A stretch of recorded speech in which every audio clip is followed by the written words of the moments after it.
हिमालय की निस्बंद वादियों में श्वेत बर्फ से ढकी चोटियों के बीच कैलाश पर्वत एक अद्भुत शांति व्याप्त थी। मंदाकिनी नदी की धारा अपनी मधुर ध्वनि से वातावरण को और भी पावन बना रही थी। वहाँ ध्यानमग्न भगवान शिव अपने आसन पर विराजमान थे और उनके समीप माता पार्वती बैठी थीं। पार्वती जी का हृदय लंबे समय से एक प्रश्न में उलझा हुआ था। उन्होंने देखा कि संसार में हर मनुष्य किसी न किसी से जुड़ा है। किसी को पाने की लालसा रखता है और किसी के बिना जीने की चिंता करता है। लोग इसे प्रेम कहते हैं, परंतु क्या यह सचमुच प्रेम है? पार्वती जी ने धीरे से महादेव से प्रश्न किया, स्वामी, क्या प्रेम और मोह एक ही है? पार्वती जी का प्रश्न सुनकर महादेव के गंभीर और करुणामय चेहरे पर हल्की मुस्कान आई। उन्होंने पार्वती जी की ओर देखा और कहा, देवी, नहीं, मोह और प्रेम समान नहीं है। मोह बंधन है, प्रेम मुक्ति है। मोह तेरा मेरा में फंसाता है, जबकि प्रेम सब मेरा है सिखाता है। मोह दुख देता है और प्रेम आनंद। पार्वती जी ने विस्मय से पूछा, स्वामी, कृपया इसे विस्तार से समझाइए ताकि मैं इस अंतर को गहराई से जान सकूं। शिव बोले, देवी, मोह वो है जो आत्मा को बांध देता है। मोह का आधार है अज्ञान और अहंकार। जब मनुष्य किसी वस्तु, व्यक्ति या संबंध को यह सोचकर पकड़ लेता है कि यह केवल मेरा है और यदि यह छिन गया तो मैं अधूरा हो जाऊंगा, तब वही भाव मोह कहलाता है। महादेव आगे समझाते हैं, मोह में व्यक्ति अपने अस्तित्व को दूसरों पर टिका देता है। जैसे कोई कहता है, यह मेरा घर है, मेरा धन है, मेरा पुत्र है, मेरी पत्नी है, और यदि इनमें से कुछ छिन जाए तो वो टूट जाता है। यही कारण है कि मोह दुख का कारण है। उन्होंने उदाहरण दिया, यदि कोई मनुष्य अपने पुत्र को लेकर अत्यधिक आसक्त हो जाता है और जब वही पुत्र अपनी स्वतंत्र राह चुन ले, तब वह माता पिता दुखी हो जाते हैं। दुख क्यों? क्योंकि वह स्नेह प्रेम न होकर मोह बन गया था। प्रेम स्वतंत्रता देता है, मोह बंधन। शिव ने एक उदाहरण दिया, राजा का अपने सिंहासन से मोह उसे चैन से सोने नहीं देता। व्यापारी का अपने धन से मोह उसे हर समय भयभीत रखता है कि कहीं यह लूट न जाए।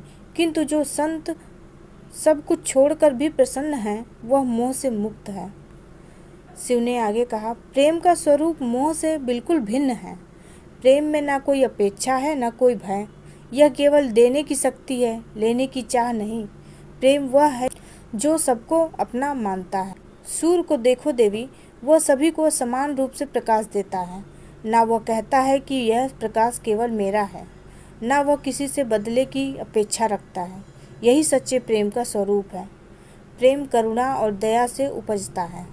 इसमें स्वार्थ का लेस मात्र नहीं। मोह संकुचित है, प्रेम आनंद है, और मोह हमें सीमित करता है। प्रेम हमें ईश्वर तक ले जाता है।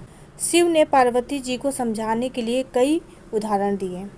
देवी, माता का अपने शिशु के प्रति स्नेह जब पालन पोषण, सुरक्षा और आशीर्वाद तक सीमित होता है, वह प्रेम है।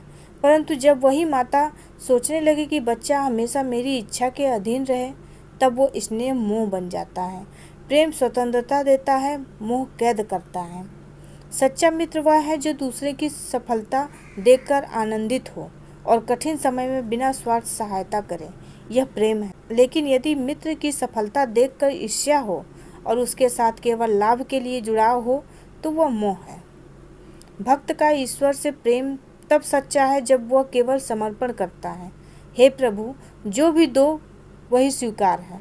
किंतु जब भक्त कहे मुझे केवल यही फल दो, नहीं तो मैं पूजा नहीं करूँगा, तब वो भक्ति भी मोह में बदल जाती है। पार्वती जी ने जिज्ञासा से पूछा, स्वामी, यदि मोह इतना हानिकारक है तो संसार में अधिकांश लोग इससे क्यों नहीं बच पाते?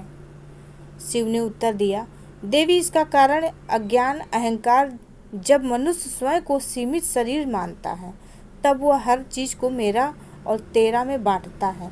उसे लगता है कि उसके सुख का स्रोत बाहर है, वस्तुओं, संबंधों और पदों में।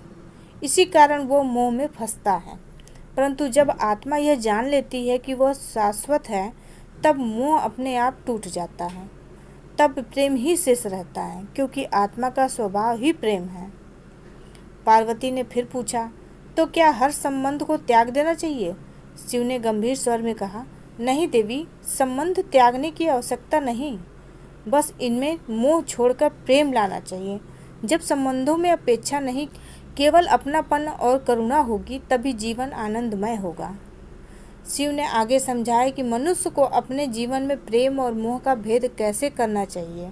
यदि तुम अपने परिवार से प्रेम करो तो उनका सम्मान करो, उनकी स्वतंत्रता को स्वीकारो, किंतु यदि तुम उन्हें केवल अपने नियंत्रण में रखना चाहो तो वो मोह है।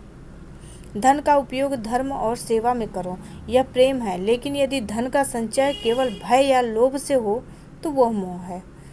जब तुम संबंधों को अपनाओ इस भाव से कि वे ईश्वर के दिए हुए हैं, यह प्रेम है, किंतु जब उन्हें अपने अधिकार की वस्तु समझो, यह मोह है।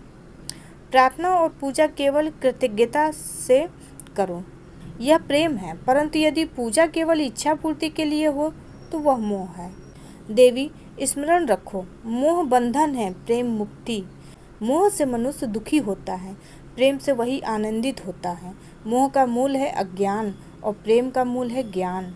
पार्वती जी ने विनम्र होकर उत्तर दिया, स्वामी, अब मुझे ज्ञात हो गया कि शुद्ध प्रेम ही ईश्वर का स्वरूप है और मोह दुख का कारण। मोह बंधन, स्वार्थ, अधिकार, पीड़ा। प्रेम स्वतंत्रता, करुणा, विचार, आनंद। मोह आत्मा को नीचे खींचता है, प्रेम आत्मा को ईश्वर तक ले जाता है। इसीलिए जो प्रेम है वही भक्ति है, वही मुक्ति है। हर हर महादेव।